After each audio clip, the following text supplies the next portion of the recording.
What is going on, ladies and gentlemen? I am BDLM, coming with my buddy J4Y, bringing you episode number 108 of the Dota On Demand podcast. What is going on? 2 in a row. Streak is back alive. Wow. Can we not reset it, though? Can we just pretend like it's still an extension of our previous streak? I mean, It was a hiatus, not like a off and on kind of thing. It was just a pause. Time out. Yeah, time out. We had to regroup, reevaluate. We stuck to our, like we said, 2-week schedule, in which I'm very glad we did, because so much has happened in these 2 weeks that it's given us just plenty to discuss with all of you lovely folks. So, as I was going to say before, though, I'm doing fine. How about you? I can't complain, and I'm glad you said that, because there's actually... So I did really good, too. This is what the extra week buys you. Sometimes these episodes range from YOLO status to, organization and notes. I will promise you now there are going to be links to the articles and the videos that we're going to be talking about. They will be on our website, dotaondemand.com. And also in the notes of the YouTube posts, so you guys can go there to check them out. But yeah, there's just been a whole slew of stuff to talk about. I'm actually really excited. I think this is a really interesting topic. But before we even get to all that, can't rush too far ahead. Gotta say, got some lovely shout-outs to give because of lovely people. Sheaver, who we always mention as being awesome, retweeted Striker OD's tweet about us coming back. What a champion. So Thank you, Ms. Sheaver. Finley was happy to see us back. We had Wesley stop by just before the show started to be like, huh, you guys are doing this now again. Yes, we are. Back, baby. I know you had some as well, right? Well, I just wanted to also give a shout out to our new friendship established with Aaron, or Aaron, as however he pronounces it. That's up to him completely. But thanks for giving us a like on the Facebook page. We encourage everyone to do that. Share the message. Get us out there and get yourselves out there, because we'd love to call you out too. So, absolutely. And before we get into something that you actually didn't mention at all last episode, the blank in the blank. Oh, who are you even? Oh, the random poll. No. Oh, not even that. Anyway, now you got me thrown off. Wow. Okay. No, we'll get there. Anyway, blank in the blank. That could be really dirty, or I don't know where you're going with that. Okay. Well, anyway, we have some quick housekeeping to go through. If you guys remember episode 100 in the way back, we were talking about some stuff we were looking to get off the ground, some stuff we were really excited about. One of the things that we were going to do was Let's Talk with Magic Man, where our buddy Magic Man wrote an article, posted up on our website, dotaondemand.com, and the idea of the article was to start off on an idea, to get people's input, and then to build on it and build the rest of the article in subsequent weeks. Magic Man had some RL stuff he had to deal with, and he wasn't able to continue the series, but actually got our buddy Gino Beam, friend of the show, appeared on the episode Drafting with Gino Beam. Yeah. Who, if you guys aren't aware of who he is, he... as I said, appeared. He competed in the Join Dota League and wanted to put an article out there. So it's in that same idea. If you guys aren't familiar with it, you can go back and check the episode, or I'll give you the cliff notes right now. We're going to post the first part of the article this coming Tuesday.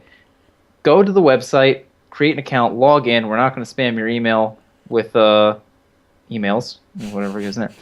Anyway, create an account. Go in there and type up a response. We had some awesome responses to Magic Man's article, and it's unfortunate we weren't able to continue on with it. But it's really important that you guys put in your input, give us your ideas.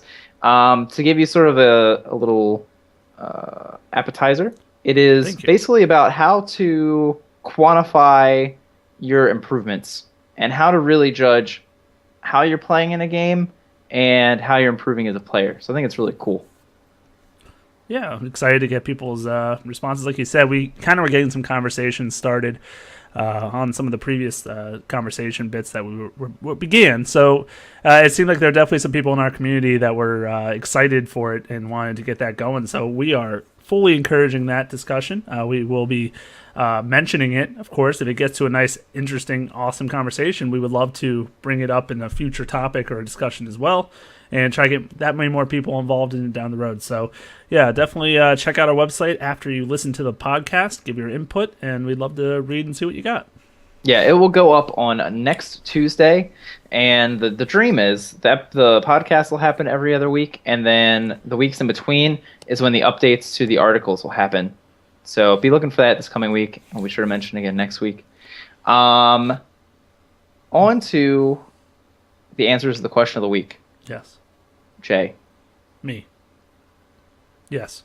question of the week. Question of the week. It was.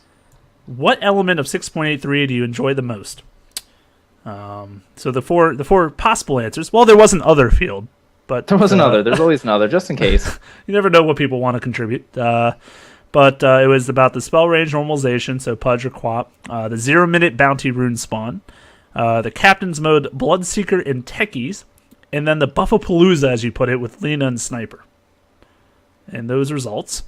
We actually had the 0-minute bounty rune winning out. Yes. With the Pudge and the Queen of Pain coming in second. Nobody voted for Lena and Sniper, which I'm sure we'll get Big into a surprise. discussion on in a minute. Were you surprised to see this, or is this kind of what you expected? I mean, was this your favorite of them all? I would say it's honestly was pretty close to me between the. Well, I'm not even going to talk about the Pudge. Really, just the Quap and then the Bounty Rune.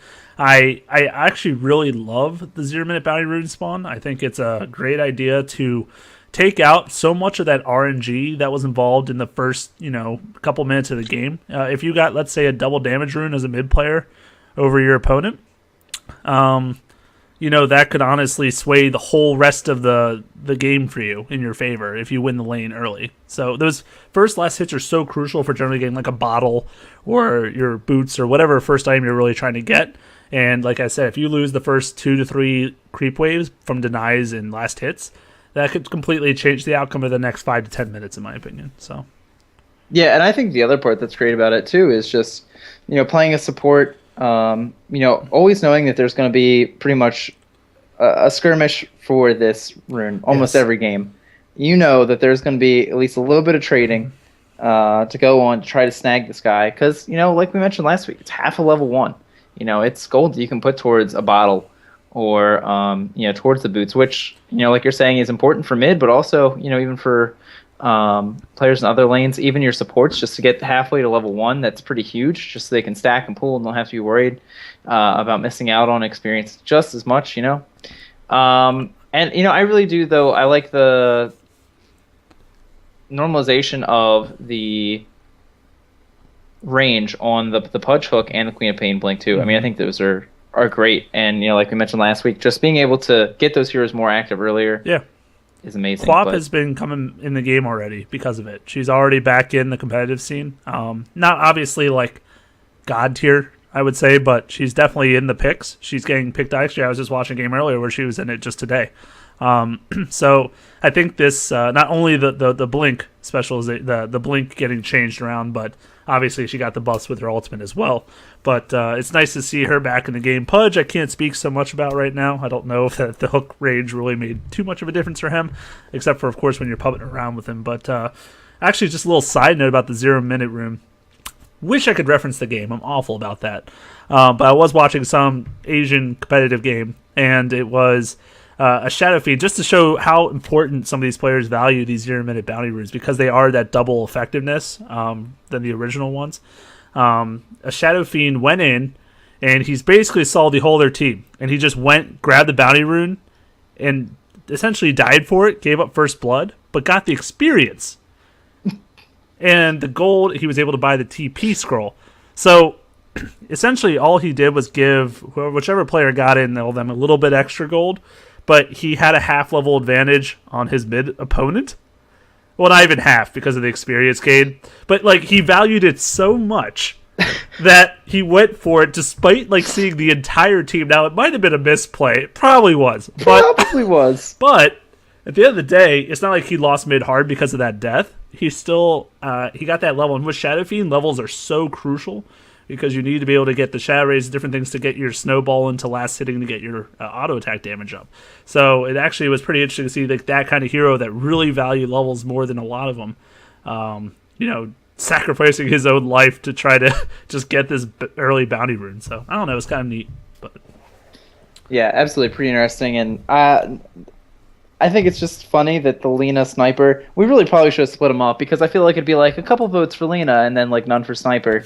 The fact that they are so meta relevant, and Yeah. it's Striker OD, friend of the show. He pointed out to me last 2 weeks ago when we finished up the episode. He's like, hey, you guys sounded a little out of touch because you didn't mention some of the big things that have kind of been going on, like the relevance of heroes like Sniper and Troll Warlord, how they work together with the ultimate from Troll. And, we didn't bring up Mask of Madness, which is, of course, just a huge item right now. So, did just want to mention or just sort of bring up the meta in general. I mean, do you have any particular thoughts or feelings on it? Do you like it? Do you have any words to characterize it? I hate. Okay, hate's a strong word. I dislike kind of how it seems games with Troll Warlord go. I don't like his influence and impact on games right now. Essentially, what he does is completely punish you for making a mistake. I mean, there's some mechanics in the game like gold bounty streaks and different things that will also do that. But, with giving your whole team so much attack speed, not only can you push bases insanely fast, you can kill Roshan. He can solo Roshan insanely fast with just like a life-stealing mask and some levels. The perma bash lock, but it's like the punishment. What I'm trying to get at is that if you take a bad fight and you lose like 3 heroes to maybe they're 1 or something, and now the troll team has more players than you can't defend them, and they're going to just annihilate your base or whatever objectives they want to accomplish. They just have so much. Attack speed's good on any hero. Even supports. Obviously not as great as a carry per se. But it's still going to allow everyone to just take down these objectives, these towers, these Raxes, whatever it is, so quickly that you can't really react unless you have like buyback gold. So it's like, I don't know, I just feel like he's so threatening across the board for so many reasons that I just don't really like how he influences. And it's no wonder that he's in every single game, pick or ban. Yeah. The other thing that I feel like is almost in every single game is the Mask of Madness and how that item, I just think it's really interesting how that item plays with going up with in conjunction with items like Scotty, like Sage and Yasha, where you go, it's basically vulnerability versus invulnerability, making yourself an easy target and trying to make up for that. And then even when you go and look at stuff like, well, we're going to grab BKBs to try to deal with the fact that we might take some extra magic damage. Well, okay, now we have to pick heroes that are just going to blow through the BKB. And I feel like that's a big part of why Quap has shown up on top of the Blink change, because like we were talking about last week, the fact that the ultimate now goes through magic immunity. As does Lena's too. Yeah, Lena's as well. Yeah. Absolutely. So, we kind of like just briefly were talking about last week, or I brought up, it's like, I don't want Scotty nerfed. I think it's fine.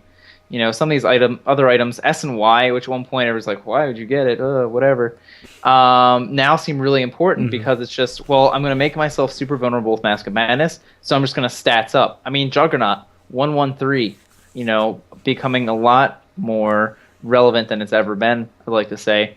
And, it's interesting for a while, but then I'm like, I kind of want to see some of these other items come out. I kind of want to see some of these other builds, which, frankly, with the value that the attack speed can give you in the Mask of Madness, especially with heroes like Sniper, it's like, I feel like that right there is the item that I would love to see changed, and then you see what the meta looks like.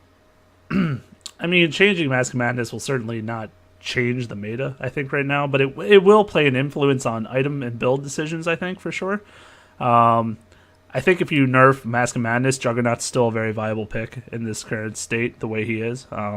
Sniper, the same. He's still going to bring the 3 shrapnels. He's still going to bring that long-range damage, slow, and the burst damage from the Assassinate. So, I don't think it takes a hero out of the game per se or changes the meta a whole lot, but it definitely will, like you were kind of alluding to, definitely impact their decision making and builds. I mean, I had Scotty. It's funny. I think I was watching like Draskell stream or something, and essentially alluding to the fact because everyone's like, "Oh, nerf Scotty OP," and it's like everyone has like hated this item for how many patches and metas, and it's like they didn't really do anything.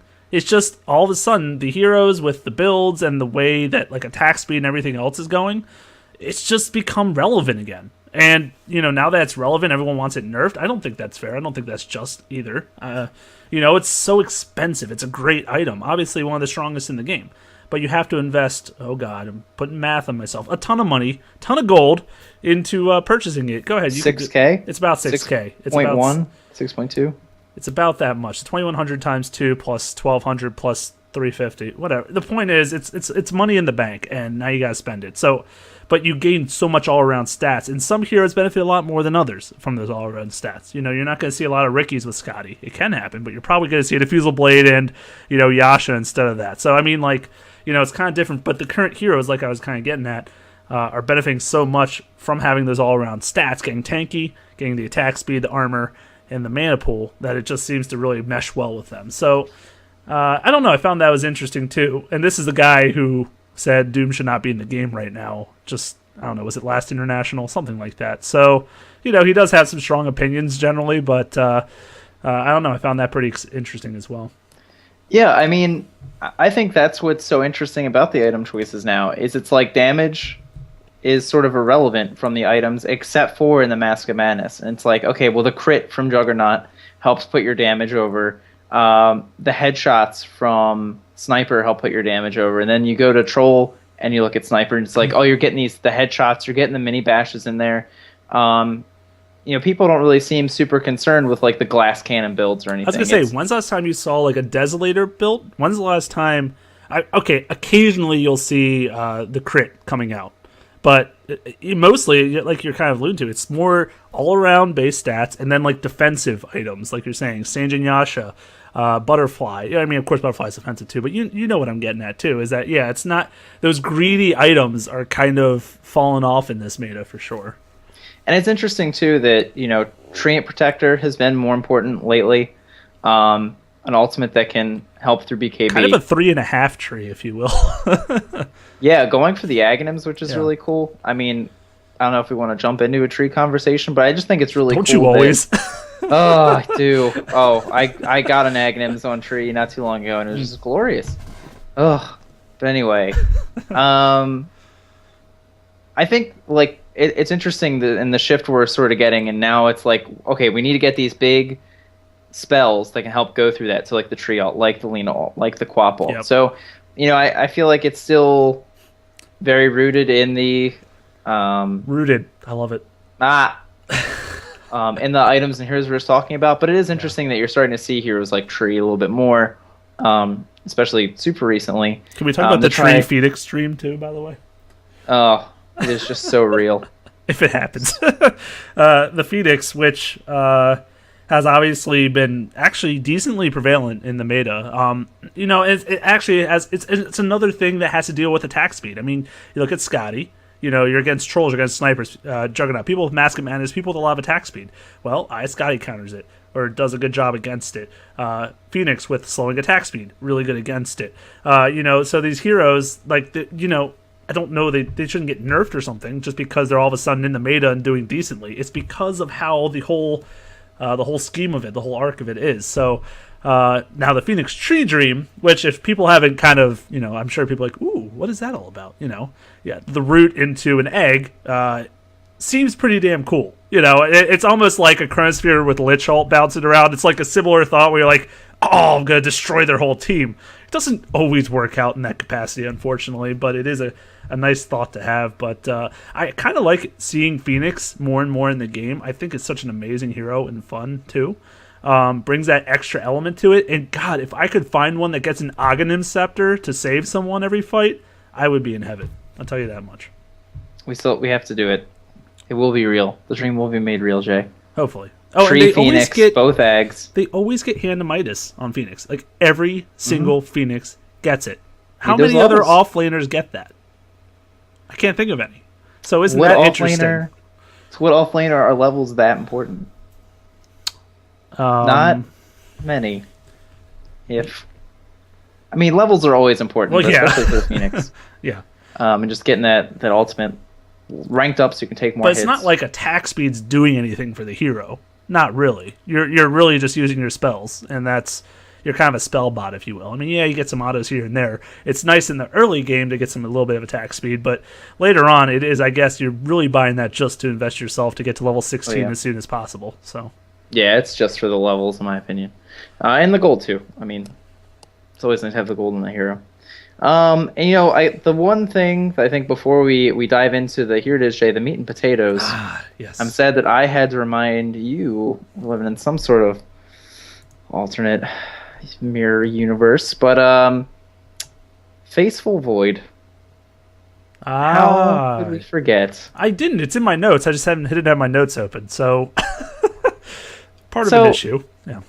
Everybody probably knows. Facelift Void. Is that what you said? Yeah. Facelift Void works. I said Faceful Void. Okay. Valve was nice enough to update the Faceless Void per our request, and release what is probably of equal value, if not more, a series of images that they made in jest of their concept arts for Faceless Void in the rework. Because if you guys weren't paying attention to the whole Faceless Void arc, he winds up winning the model rework, and Valve goes, "What? Why did you do that? Why did you do this? How did he make it there? Us? I don't remember." To ourselves, like, they didn't know what to do. So they said, you know what? We think it's fine, so we'll ask you what you want. Anyway, it turns out that they don't do anything. Actually, that's mean. According to the blog post, they completely rebuild his model from the ground up. He is now zebra striped and a little bit cleaner looking. But I have to say, Dota community, I'm not mad. I'm just disappointed. Very disappointed. I mean, you had the flying triangle right in there, right up near the end. How does he get beaten out? I don't understand it. I don't get it. Here's my other thing too. And okay, what do you think about the rework? I know we both in the past have said, you know what, I think Faceless Void's fine. Why did he win? Right. We could have lived with old Faceless, but that being said, are you fine with just a polish, or are you sad that it was wasted? I mean, I feel like that's all they need. That's all that it would get. That's all he deserves is a polish. Reworking his model makes no sense. He fits the character well. Like, Faceless Void, obviously no face. I mean, it's already doing a good job there, so that's a plus. Check mark. Check mark. He had that one in the right column. Maybe change the purple to a blue skin. No, I mean, honestly, it seems like he's been fine. I guess he was a little, he wasn't as well defined, and I guess that's fine that they made him a little more, hard up, instead of like a lump of clay. But at the end of the day, I don't know. I guess I've always focused on his weapons too, because his weapons are so awesome. Like the Battle Fury, there's like the Maelstrom or whatever. He's got really cool weapons that people have that I don't, but I wish I did. But I get to look at them, so it's still exciting. I don't feel like there was much more justified to him, but I have to say the blog post was one of the funnier ones that I've read in a very long time, going through their different quote-unquote designs of what they tried to do before they landed on the final one. I have to also say, first of all, if you haven't seen it, go see it, but they mentioned the T-Rex, was it Tyrannosaurus Void or something? He's apparently getting made into a courier as we speak. So be ready to spend all of your hard-earned money on that. That's beautiful. Yeah. So here's my thing. I was fine with it before, and then I saw the polish. I'm like, okay, cool. But then I started thinking about it, and I was like, I guess if this was handed to me, and I was a good art major and had a job with art, I'd be like, what am I supposed to do with this? I was thinking about it. It'd be really neat if they sort of... I know they've done this for a set that's come out to make Faceless Void look more like Faceless Void from Dota 1, where he's sort of the tentacle monster face. Mm-hmm. But I kind of wonder what it would have looked like going to something more, Cthulhu monster, Faceless Void. I think that would have been a cool way to go, like another direction to take the model in if they really felt like they didn't have any other options. But, the polish is nice, I guess. It's kind of funny. I'm having trouble remembering the old Venumancer. Like I kind of remember how he was lame before. Banana Man. Banana Man. Yeah, I guess there was a lot of banana shapes involved. Banana arms. Just wacky inflatable arm tube man or whatever. But yeah, I mean, he obviously we're so used to that now, and he looks good that I don't know. I guess I mean I don't even really play the hero much, so for me to notice it is kind of negligible in the first place. But he's not very different, and I guess that's kind of what Valve said. You're not. I mean, they made him look sharper. He's like a sharper, classier looking faceless void, and that's the way I'll put it. The only thing that makes me really sad too is it made me start thinking about what I would have done for Viper, and I just had this just beautiful, glorious reptilian, scaly, like reminds me of like a flying baneling dragon bird gloriousness, and I'm just like, wow. Oh boy, it's just a triangle. That's okay. Well, maybe on the next international we can vote for that flying triangle. Try again. Next year we'll redo Phoenix model because it's just too awesome. Turn it down a bit. I do have a poll now that I do want to talk about because we're about to get into those meat and potatoes, and once we get started, there's no going back. So, while we're still on the salad course, I gave a little random poll, and you guys should be on the lookout for these because sometimes these little thoughts come up that we have, and we want to get your guys' take on it, maybe and discuss it like we are right now. So always be a look on the Facebook or Twitter for that. But I basically asked people what they care more about when they're playing Dota 2. Picking heroes you want to play or purely winning games. Now, I'll kind of give some feedback from the few people that did give some responses. Some people, for example, Hamish said he likes teamwork. The most fun he has is when the whole team is working together. Mitchell was saying he just likes winning games purely, as did our friend B Dunn. What is your take on it? Do you have a preference, one or the other? If it had to be one way or another, oh god, it's a toughie. I think I really like winning, but at the same time, you know what? I might pick winning, to be honest with you. Mm-hmm. I might pick winning. Even though I will say the thing that I find beautiful about some of the, once you get up to the higher tier players, and really not even the higher tier, because it just reminds me when we talked with Shane, and he goes, Shane Ahmad, we've looked at some of his videos, and he just winds up going, we just pick whatever we want, and we have fun with it, and then they make it work. Right. So it's not like they need a dream team glorious combo. They're just able to make it work. So, I definitely could not sit there and lose all day because I, want to pick hard carry Zeus or, something ridiculous. But at the same time, it's like not fun to just have to be, sort of shoehorned into the same hero every game. So, yeah. I agree with that. I'm in the same train of thought here. It's nice to be able to have that flexibility to pick your different heroes, and try to enjoy them. But obviously, if you pick that hero you've wanted to play, and then like the team just does awful, and you don't even get the experience you expected out of playing that hero, then it wasn't really seemingly worth it in the end for that, anyways. So. I guess it's kind of making sure you like Powerhouse saying in the chat, teamwork is the best. I mean, it's about making sure you're on the same page with everyone else.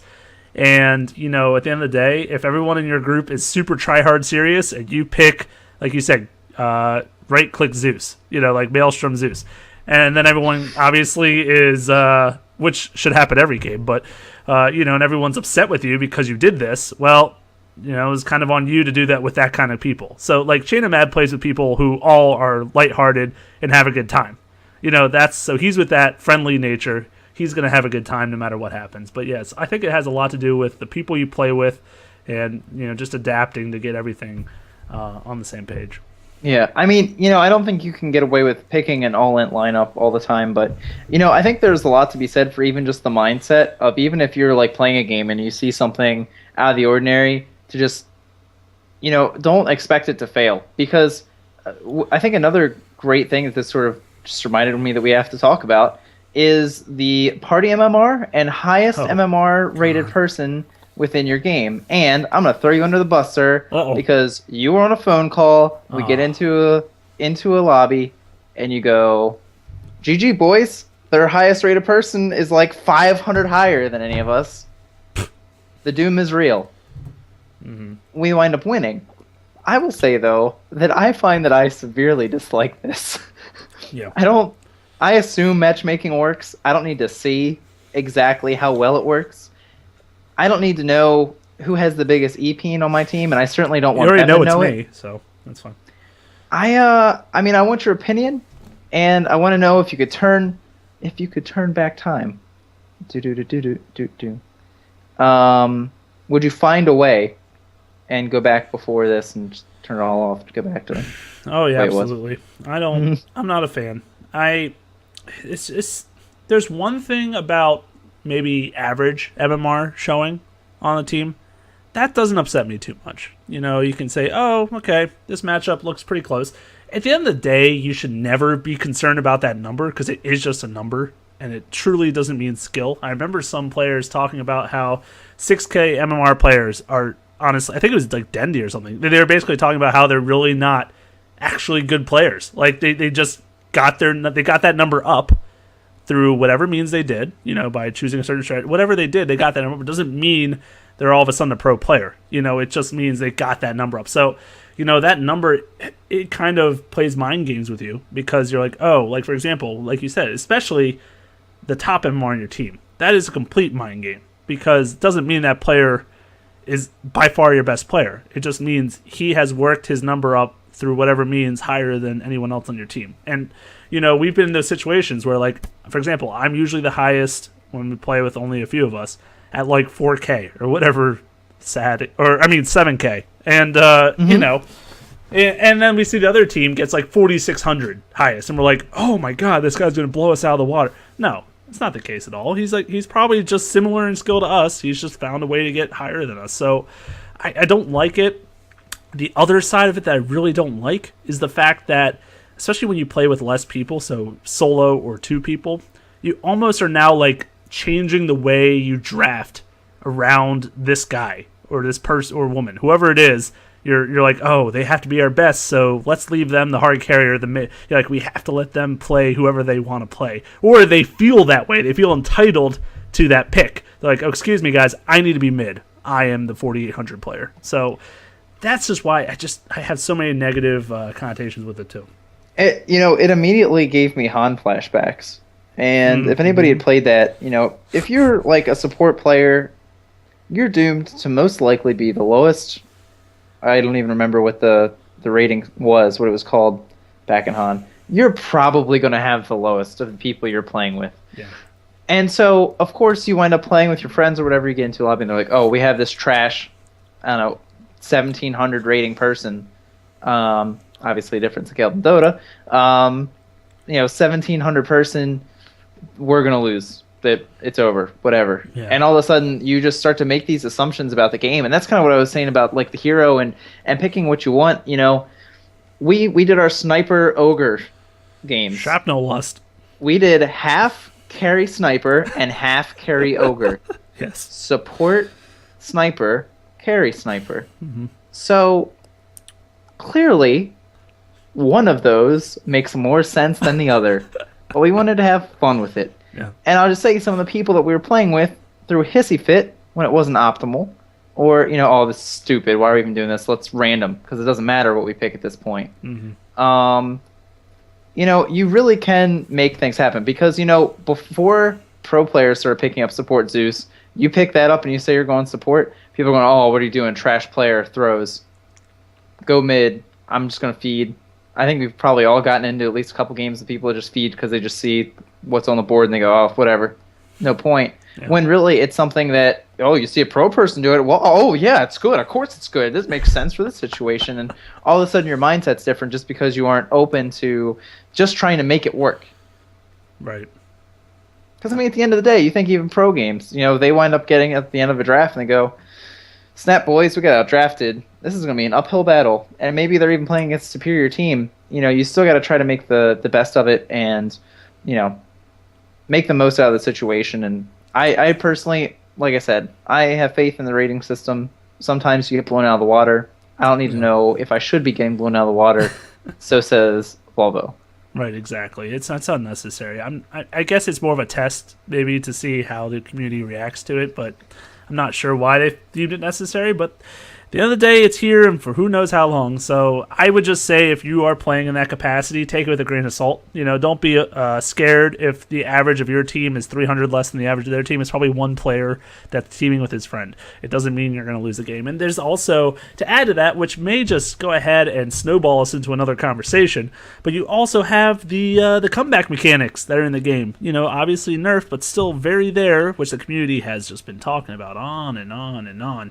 But the point is, you fall behind early, you make some good pickoffs towards the end of the fight, maybe your carry gets a couple kills, you're right back in the game. It's just about playing the game consistently and well throughout as much as possible, and it's never really over until it's over. So I think it's kind of nice in that way. It's kind of refreshing. I mean, I think that's like the thing that I would hope people take away is it's like you can do a little bit of both. You can try and win and take it seriously while still playing things you consider fun. Mm-hmm. And, it's not we're going try hard pro mode or we're just going to LOL feed, run at the enemy team kind of game. So, yeah, we kind of got into a conversation, you and I, off air, about, hey, it'd be cool to get some community input going on. I know you want to talk about the comeback mechanic and people's response to that. And we're also going to talk about just sort of like the feel of competitive Dota a little bit later. But did you have anything else that you wanted to bring up in particular in reference to the comeback mechanic? Yeah, I mean, it's been a conversation that obviously has been just bounced around forever, ever since they implemented it back in the day. It feels so long ago now, but back in, what was it, 6.82, I believe it was. But, they put that in there. Of course, when it was originally released, it was absurd. It was definitely way out of proportion.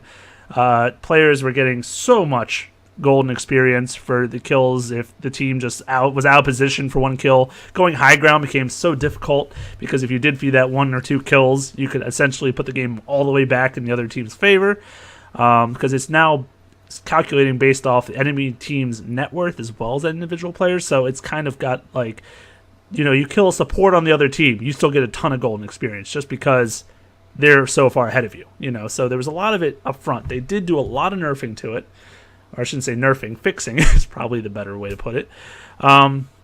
It's still obviously there, and I feel like it's here to stay. But the gold part is definitely way more in line, more in tune. A lot of people at least were originally satisfied. It seems like they're fed up with it again. I don't know what happened in that period of time, but the experience didn't get lowered as much. So while you don't get as much gold for getting those pickoffs anymore, you still do get a lot of experience, which can really help some of those core players or even supports on the other team that were level 8 and you get a pickoff. Now they gain 3 levels and they got a level 2 ultimate because you got that one pickoff in the middle of the game. It's kind of an interesting mechanic. I personally, I like it. I like having a comeback mechanic. Now, I don't know about the degree of it, especially in the experience. I think there could still be more fine-tuning with it. Maybe lowering the experience, for example, make that not as high as it is right now. But without a comeback mechanic, like look at TI4. If the death ball was not working, the other team was building its advantages, it was like almost impossible for that team to really come back because they didn't establish themselves early game, and the other team just was very, calculated and took over the whole map, and the other team really had no chance to try to jump back in it. So I'd like the idea of a comeback mechanic, just maybe they need to correct it somehow. What do you think? Yeah, I mean, having to live with it for a while as we have, and now that we've sort of gotten it to a tamer state, I think back then it was really easy, a lot easier to look at it as it's so stupid. They get like 1 kill, they're back in it. It's easier now because the team that is behind, it doesn't really take that much of anything to get back a lead. Now that's a lot tamer. It really does, to me, feel more a lot like, hey, you have the advantage. You should be winning. You should be playing better. You should have the advantage. So if you do something stupid to lose it, well, sorry about your luck. And honestly, when you see a lot of comparisons between games and people's opinions of Dota, you really do find that a lot of people sort of do actually like that punishing aspect. It's not something that you can just sort of pick up whatever and then you just throw teams at each other until there's a final resolution. Some people really do like that. These very minute things add up, and it is about the particulars and the details that get you through an entire game. And it is really about, if you have the ball, can you keep it, or are you going to wind up giving up your advantage? So, I think when you look at it like that, the comeback mechanic doesn't really feel like a comeback mechanic as much as it is like this Throw is mechanic. what yeah, exactly. It really is, you should have the game, so take it. And if you can't, then we're going to make sure the other team can take it back from you themselves. Mm-hmm. So I don't know. I don't hate it right now. I haven't had I'm not up in arms about it personally. If they change it, I'd be okay with it because, having played for so long the way it was before. Yeah. Okay. But, I do like the idea of actually keeping it to some degree. Yeah. As Powerhouse been saying in the chat, he's like, I enjoy the comeback mechanic as opposed to not having one at all. But that being said, I played 8 minutes. Whoa! He didn't say that. I did. He said he played 2 80-minute games last night because of the mechanics. And it's like, if you can't close out the game, which actually that kind of helps me talk more about what I want to get into, is how important high ground defense is at this point. If a team can get that snowbally start, take those tier 1s, tier 2s, and just really force the map on you.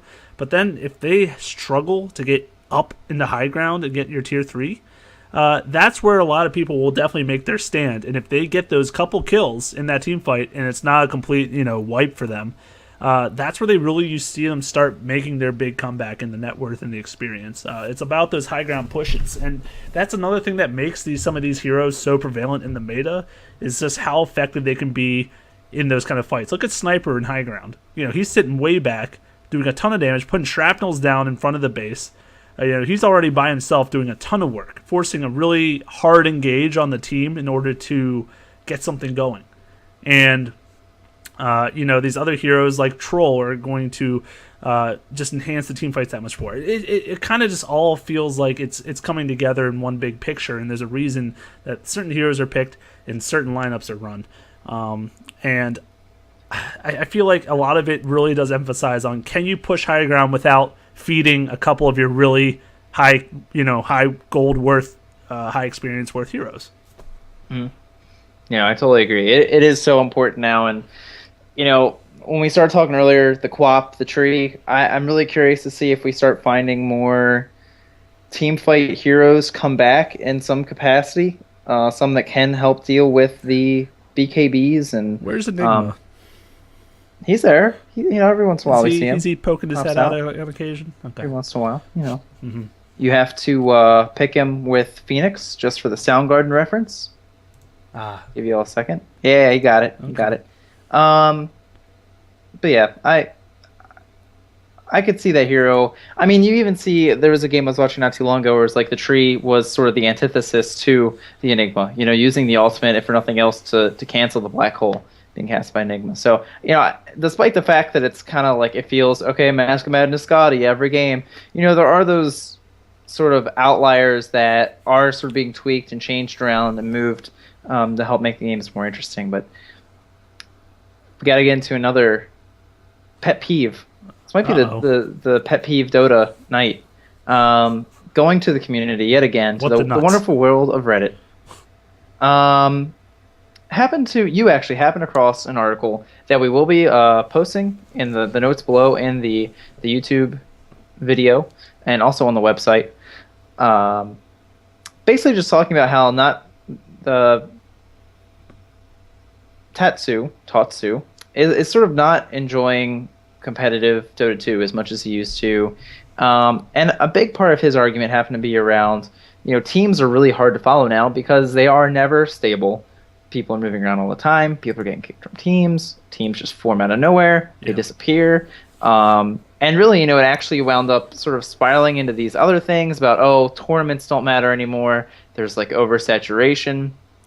And, this is going to join up with a statement that comes out a little bit later on after you stumbled across this by Vlad, who happened to mention I'm going to assume, a little bit of hyperbole, that Dota 2 could be extinct within 1 year. So your response, I believe, to me linking to that was, yeah, but he's Russian. He's a The crazy question Russian. is, yeah, I mean, I think it's important to point out that, especially in this day and age of the internet and what have you, people have a very low tolerance for Yeah. things. They'll always find something to be angry about, myself included. Um, but you read through some of the comments and the problems that people have, and I think if you just look at Vlad's statement of, "Oh, it's gonna be dead in a year," um, then you could say like, "Oh, you're just saying something bombastic because you can." Right. But if you take a look at his whole interview, which again we will be linking below the video, you really see a really solid argument for things that are wrong and things that need to be improved, especially when you take a couple steps back and you say this whole Dota 2 esports explosion has really happened within a very small amount of time, and in such a small amount of time that organizations and groups of people take more time to pull themselves together than this thing seems to be moving. And you sort of find yourself in a position where it's very easy to sort of drop it all and let it go through the cracks and maybe not be able to capitalize and continue to build on the momentum. So I guess just to start all this off, Jay, what are your thoughts about, I guess, the team makeups and how they sort of kind of boom and bust? It's frustrating, I have to say. We have decently deep Dota roots ourselves. I wouldn't say I didn't really get into the Dota teams until TI1, and then I kind of started learning who was on what team and which players were in the pro scene. I didn't really follow the Dota 1 scene very much, but I don't know. There was something about it, nostalgic, I guess, but about seeing a Navi versus Alliance game, for example, around the TI3 era, where it's like these teams that are they're titans in their game, and you hear about that matchup, you want to go, you want to see it, you have to go, you'll pay money to see that game because it's going to be awesome. Nowadays, if I see Alliance or a Navi game, I guess I'll be excited. But it's because now they've had so many roster changes, so many players moving around, that I feel like teams are really just empty shells at this point. They don't really have meaning except for, hey, this is a roster that we're looking to get to the next international with. And that's kind of all it is at this point. It's unfortunate. I don't like, and it's not all the players' fault. In fact, the players are just working in the system that was created by the market and by Valve, essentially. All the value at this point is really put on the international, let's be honest. The prize pool was absurd last year. It's quite absurd. No other prize pools can touch it. That much money when it gets put into a game or into a tournament, who wouldn't have their sights on that? That's what you have to achieve. These other tournaments, their prize pools aren't bad. They're okay to make some money here and there. But when you compare, I don't know, $100,000 prize pool to over 10 million, for whatever you're trying to get, I mean, how can you really put those in the same league? They're just not. And when you make that much emphasis on the international, the players realize that is their goal by May, whatever the date is, to get invitations to qualify, or to either the qualifiers or the tournament itself. They need to be in an organized team, and they need to be on the most successful team they can be on, regardless of really anything else about their team. Nothing else matters about the team name itself. Yeah, and I think a lot of what you just said, I think, speaks to a lot of people's conclusions, and also, to what I was just saying too about, this coming up in such a small amount of time. I mean, we look at International 1 and people are like, oh, $1 million, that's a joke. Like, that's not real. That's going to be $1 million for a tournament. And now we're like, $100,000, $250,000. Who cares when there's a tournament for, like, what people are expecting to push, maybe break the $15 million mark? It's like, why should you care? Right. And the thing that I think just sort of knocks it home for me is, in a couple of months, Jay, a year ago, I was scoffing at Newbie, a team that just pulled themselves together, got bought together, shoved into a tournament, got invited. In their compendium, it listed no accomplishments, no achievements. Not to speak to the players, all solid players, played for other organizations, Titans, but just brought together and shoved into a tournament, directly invited, and just go through, and are able to just prove that it really doesn't matter what your team alignment is. If you can just get players that can work together well enough, Right. by the time that the cutoff is, go. Who cares? Yeah. DK was similar, but obviously banned it a lot more, or not as recently as Newbie, like you were saying. But DK was another. They're more becoming like these, like dream teams, if you will. Like all these, like Team Secret. These players that probably have played with each other a lot in different types of environments, but not on the same lineup, on the same team. But they all came from their respective teams and said, you know what, our teams were good, but they weren't great, and maybe together with our individual skills and talents, we can form a team that will be kind of like a Newbie-esque team, where they're going to be able to put their individual talents, because they're so good individually, and make that into something more. And you're seeing it time and time again. You're seeing how many teams in March, I think it was mid to late March, made all these roster changes again, because they're realizing, oh, May's right around the corner. We got to get on a team that we're happy with, that we think we can get invited to a qualifier with. And that's what it's all about.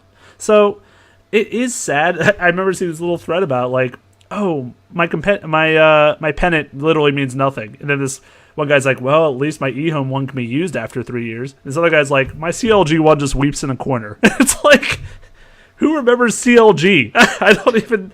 It's more just like an afterthought at this point, but it's true. Like, that pennant means nothing. Navi pennant, I guess, still means Dendi, really, in Havost, but aside from that, it's like the other people were so inconsistent and just getting rotated around. Navi is not nearly as exciting to me as it once was. It just will never mean the same thing. Well, like those I don't have as big of an issue with, because, you're going to have franchises. Like, I'm happy they're franchises. To me, that's what's most important. That there is a Team Navi, and, you buy their jersey one year, and maybe the next year, they lose a player, and you're not as happy with it. But we just have, like, oh, we're a team, and now we're not. And you're just like, oh, you came out of nowhere, you competed in these tournaments, you did well, not well enough, I guess, by your own standards, and you fall apart. Right. And this happens over and over and over again. It's hard to keep up with the full scope of the Dota 2 scene when teams are being stable, but then when you have this changing all the time, it's really hard to stay focused, especially if you are somebody that's just in it for, I want to, spend an hour or two on the couch and watch a couple games. Oh, you know what? I really like this team. Oh, they're 3 players different now, or they always have a stand-in.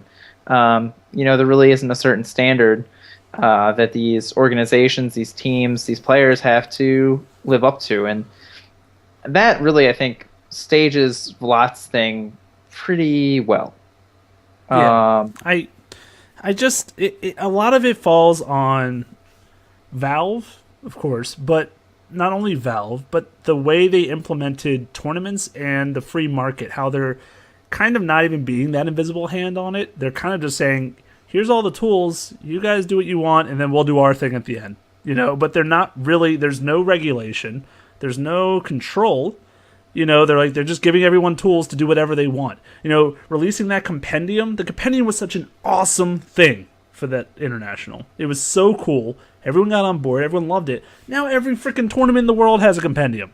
And you get a courier every time. And it's like, there's no uniqueness anymore. Every tournament is the same thing, kind of just bundled up, and similar teams just put in a new package every time. And you're paying another Dota ticket. That's kind of all it's become. And because it's this competitive market, it's really making it difficult to differentiate which tournaments you should really be paying attention to and which ones you shouldn't be. This kind of gets into that oversaturation thing.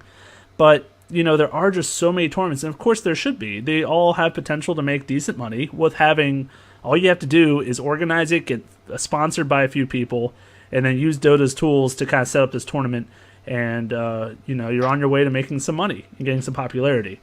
But, without Valve's, regulation, putting them, saying these tournaments, let's say these 4 tournaments, Star Ladder, ESL, I don't know, I can't even think of them anymore because I'm really, I don't know why there's a million I can't think of. The point is, these few tournaments, if you do well in those, you are going to either get in to a qualifier or get into a thing, or you're going to, it's going to give you weight to get into the international.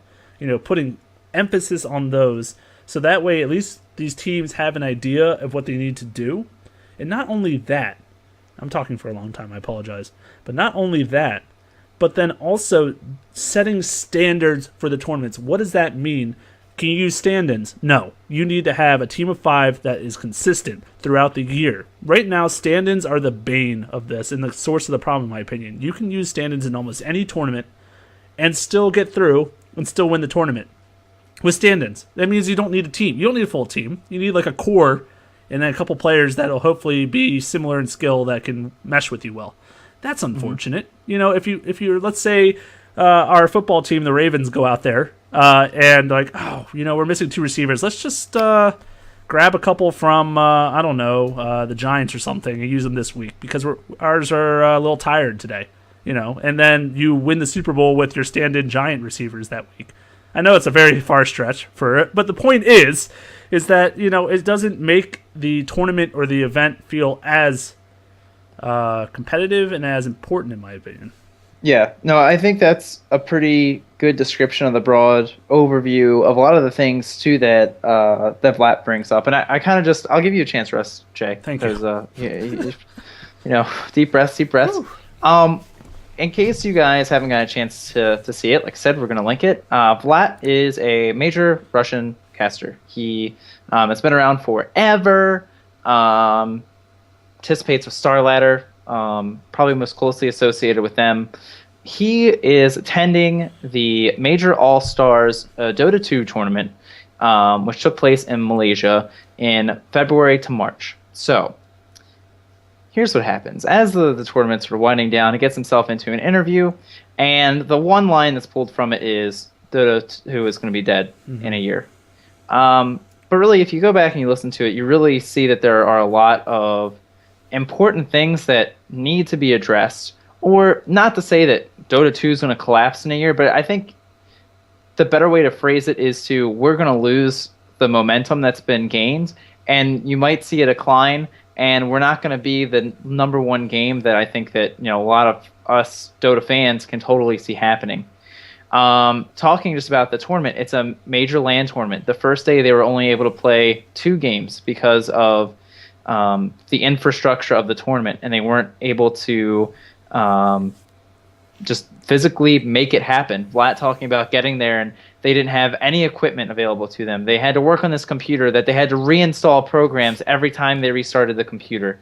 They weren't given professional level headsets and all these things. And he even goes to say, look, you know, it's I guess complaining, but at the same time, it's like you have these tournaments and you sort of expect a certain level of professionalism out of them.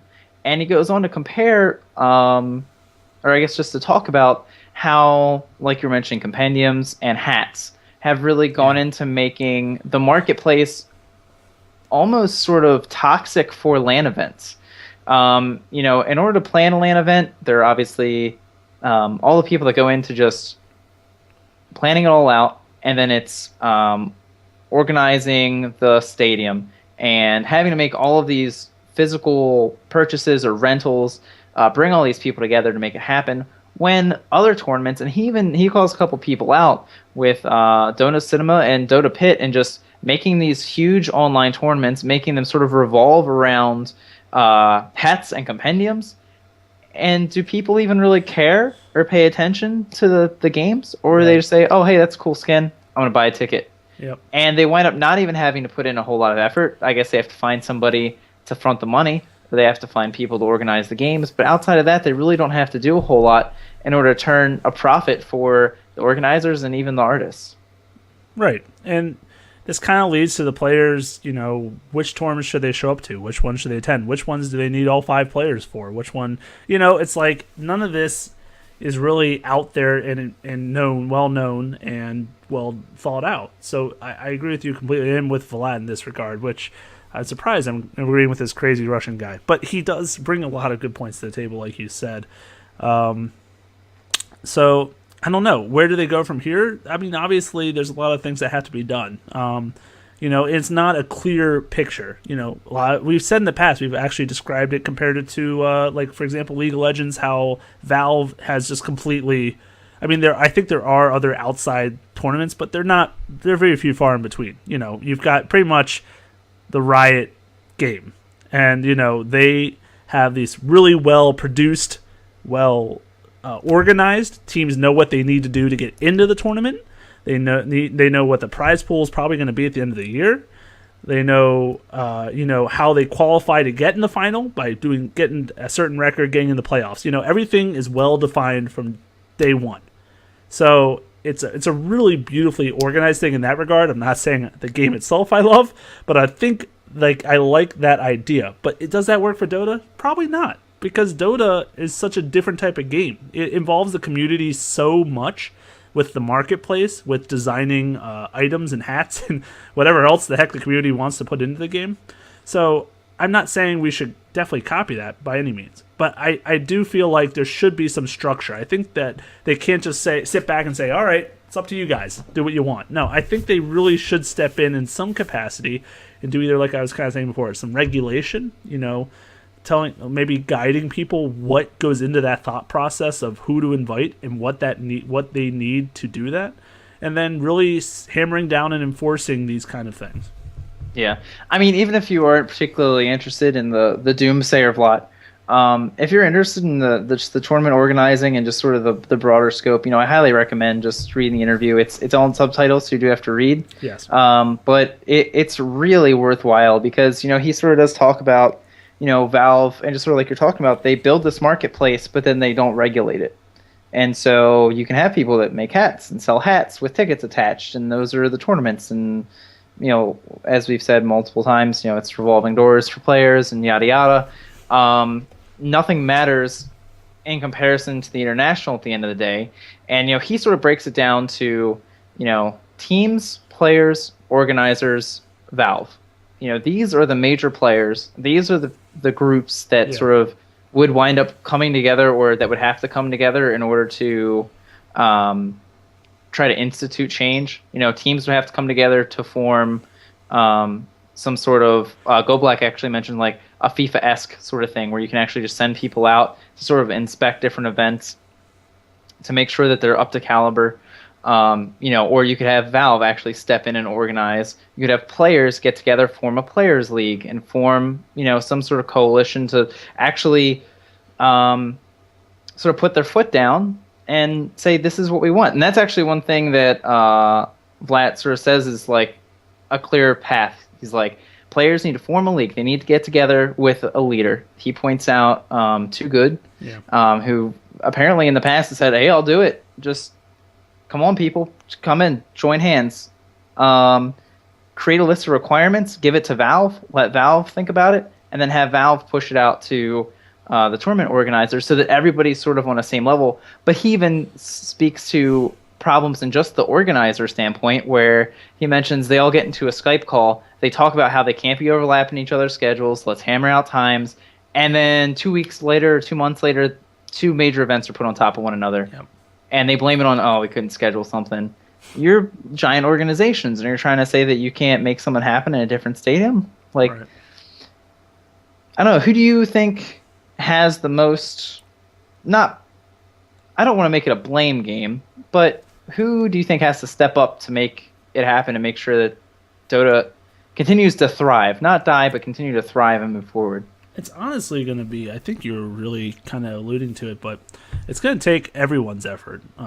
It can't really be just one group working it. Like, for example, if the players and the teams really have this ambition to get something settled, if they go in but they don't have Valve support with it, it's probably not going to change much. It kind of needs all the parties to really work cohesively. And I think Valve has always been pretty well in the responsive category. Like, they see a need for change, and they'll generally work with the community. But they're obviously always silent until they release the information. Like, they will not say a peep. They will not talk about it until they are 100% sure, which, makes sense in a lot of ways. But at the same time, it can be frustrating because you're like, okay, what the heck does Valve? They've been reading Reddit. They're very aware that everyone's up in. Of course, it's just Reddit, so you have to take it with a grain of salt. It seriously is a very tiny percentage of the people that play the game itself and watch it and whatnot. But still, it's really got to take all the involvement to get it, I think, on the right path. And I completely, the game's not going to die in a year. There's way too many people playing it. People love the game. But the competitive scene is in this growing / like morphing movement right now, where every year is very significant to determine the future. They're obviously not the only MOBA. First of all, you've got League of Legends, you got Smite, which has gained tons of popularity, populationarity, ever since they got the investments by who's it called? 2 Cent. I'm sorry, I don't remember. That's like a rapper name. That company that funded League of Legends. Anyways, that one company. You know who I'm talking about. Hopefully. Anyways, they've got other people on the board, and if they truly want the competitive scene to be something that thrives, obviously the prize pool thing is a huge helping factor. It brings attention, it brings teams, it brings players. But when this may be just more of a greedy, selfish way of the spectators talking. Like, this whole argument just might be more about us, like, oh, we're not as interested anymore. At the end of the day, you're still going to have a ton of interest, a lot of people that want to play it and want to see it get played. So it's really going to be important, though, to see how we adjust into the future. How is the next international going to work? How's the next 3 internationals going to work? Are we going to set up some kind of standards and regulations, or are we going to just kind of let it do its own thing and maybe introduce something cool every time? I mean, I don't know where it needs to go, but I don't think it's going to die. I just think it definitely needs some kind of assistance in order to really kind of develop and blossom into this one of the more popular ones in the world. So you need help, needs assistance. I got what you're saying. I got what you're throwing down, Jay. You're ready to fix Dota. Let's do it. Here we go. So step one. Step 1. Here's my thought Ready? on. I don't think you need to go the right direction where you say, this is it. These are the games. This is the schedule. Go. And we're going to do everything. Accept it. But I also don't think that, now that we're seeing more of the free market thing, I think you can put very basic restrictions in, or very basic standards that could really help flesh things out quite a bit. I mean, what if you're Valve and you say, okay, we're actually going to tell you how we decide who gets into the tournament. Vlad actually states at one point, he's like, Valve wants to stay small, which is, in his opinion, part of the problem, because they just don't want to put people, they want to hire people resources to try to deal with this, despite the fact that it's a huge growing thing now. And right. Hey, you know what? If they don't have plans already in the works, it's going to be really interesting to see what happens when the prize pool starts shrinking because people are contributing less money because they can't find teams to rally behind. They don't feel like they can. I feel like you could just say, okay, we're going to say we need 6, 8, whatever, tournaments a year. We need organizers to step up. You need to have these things, and we'll let you have compendiums. And teams that compete in these tournaments, they have, depending on how they place, they can get into the international by direct invite. Everybody else is going to have to fight for it. Right. And then you can start putting in even small penalties because, I don't think you need to lock teams in so that a team that sucks, maybe because of the talent, and somebody new comes up, we can't acquire them because it's not in the trade block. Maybe go, you know what? You can trade all you want, but you're going to lose points from your standing if you do. If you think that player trade is worth you maybe giving up your international seat, go ahead. Right. See how you do in the qualifiers. I think you could really just sort of, as Valve, say, we need 6 people to step up, then you get our nod and our assistance. Who knows? Hey, we'll give you mini secret shops for your own tournaments. Whatever they have to do, step up, come up to this level, and then you can sort of, I guess, trickle down how to make other organizations sort of fall into place without saying, this is the schedule, this is exactly what's going to happen. Yeah. The chat did offer up, how about Year of the Beast International? It's a pretty good idea, I'd have to say. I like it. Although I don't think I actually ever played it once, which is a sad story. So I guess I'm not going to have a good chance getting into TI5, but... Right. Now that's freaking... Oh, God, that has to come back. That has to come back. So, anyways... but having that kind of organization, and that's kind of you really just kind of added on, and to what I've been trying to get at is, have that structure. There's going to of course be the debate of, who gets to be those 6 tournaments? How is that fair? What are we going to do as not the 6 tournaments? Are we going to all of a sudden not be able to get business because we're not the 6 popular tournaments? Can I interject? You may. Are you ready? I guess. You bid. Contracting, popular thing. You say, hey, you're pissed that Starladder gets to be this tournament because they got in ahead. Show us what you got.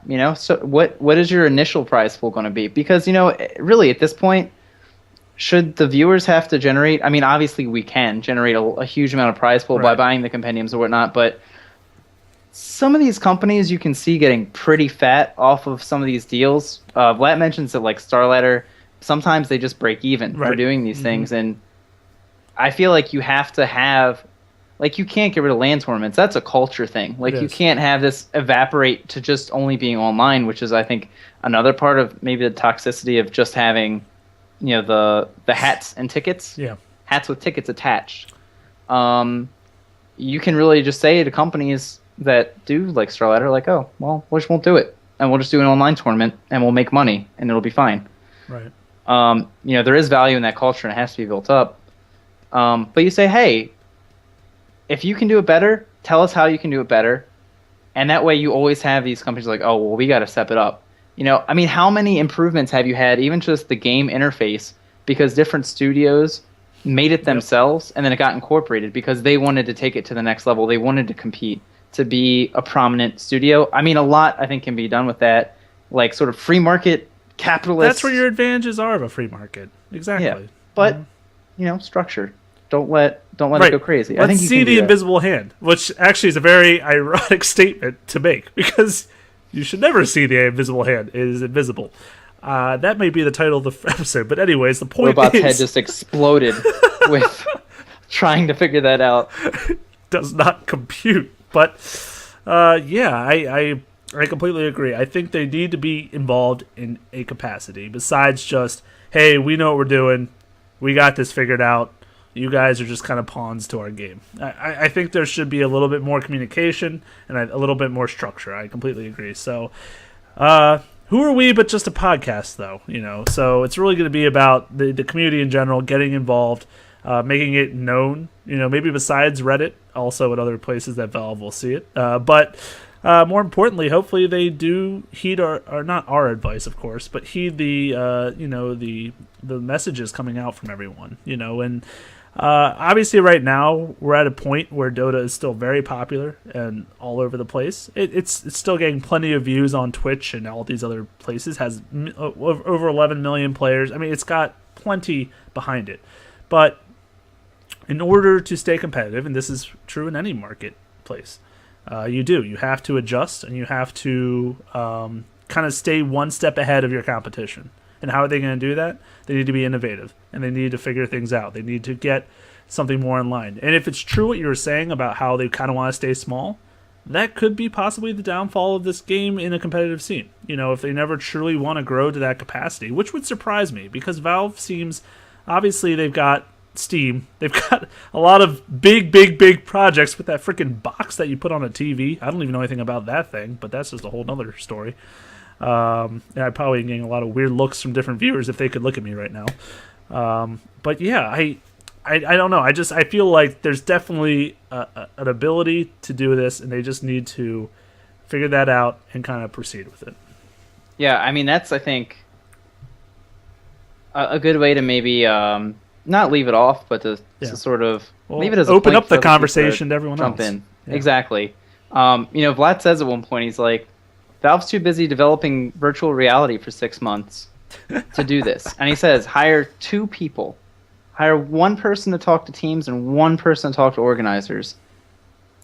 You can sort of oversimplify things, but he's just sort of thrown out, like, there are sort of simple things that we can do to move it in the right direction.